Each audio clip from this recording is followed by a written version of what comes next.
तर मित्रांनो, आज आपण बघणार आहोत SRPF गट क्रमांक 18 बद्दल। व्हिडिओला तुम्ही शेवटपर्यंत राहा, हा व्हिडिओतून तुम्हाला नक्कीच थोडा तरी फायदा मिळणार।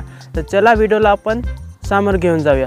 तर नमस्कार मित्रांनो, माझं नाव आहे निलेश टोपडे। पुन्हा एका नवीन व्हिडिओमध्ये तुमचं स्वागत आहे। मित्रांनो, कसे आहात सर्वजण? तुम्ही मजेत ना? तर मित्रांनो, जो कोणी माझ्या चॅनलला नवीन आहे तो माझ्या चॅनलला जाऊन सबस्क्राइबर करून द्या आणि बेल आयकॉन प्रेस करून द्या, कारण का मी जेव्हा नवीन व्हिडिओ टाकेन तर सगळ्यात पहिले तुम्हाला बघायला मिळणार। मित्रांनो, चला व्हिडिओला आपण सुरुवात करूया। तर सगळ्यात पहिले आपण बघून घेऊया मित्रांनो, SRPF गट क्रमांक 18 काटोल नागपूर कॅम्प आहे अमरावतीला। अमरावतीलाच तुमची तिथे सगळं फिजिकल वगैरे होऊन जाणार आहे। तर आपण सगळ्यात पण बघणार आहोत तिथे।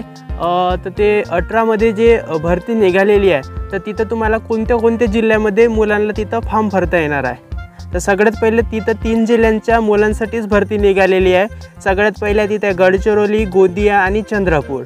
तर आज आपण या जिल्ह्यामध्ये कोणत्या जिल्ह्यामध्ये किती जागा निघाल्या ते आता तुम्हाला सांगतो मी। गडचिरोली जिल्ह्यामध्ये 61 जागा आहे, गोंदिया जिल्ह्यामध्ये 16 जागा आहे आणि चंद्रपूर जिल्ह्यामध्ये 9 जागा आहे। मित्रांनो, माझा हा व्हिडिओ तुम्ही व्यवस्थित बघा, कारण का हा व्हिडिओ नाही का तुम्हाला गट क्रमांक जे 18चे जे जागा आहे काटोल नागपूर आणि अमरावतीला फिजिकल वगैरे होते ते याच्यामध्ये काय आहे मित्रांनो, फक्त हा 3 जिल्ह्यांच्याच मुलं आहेत। तर त्या 3 जिल्ह्यांचेच मुलं तिथं फॉर्म भरू शकतात। अदरही कोणत्याही जिल्ह्याचा मुलगा तिथं फॉर्म भरू शकत नाही।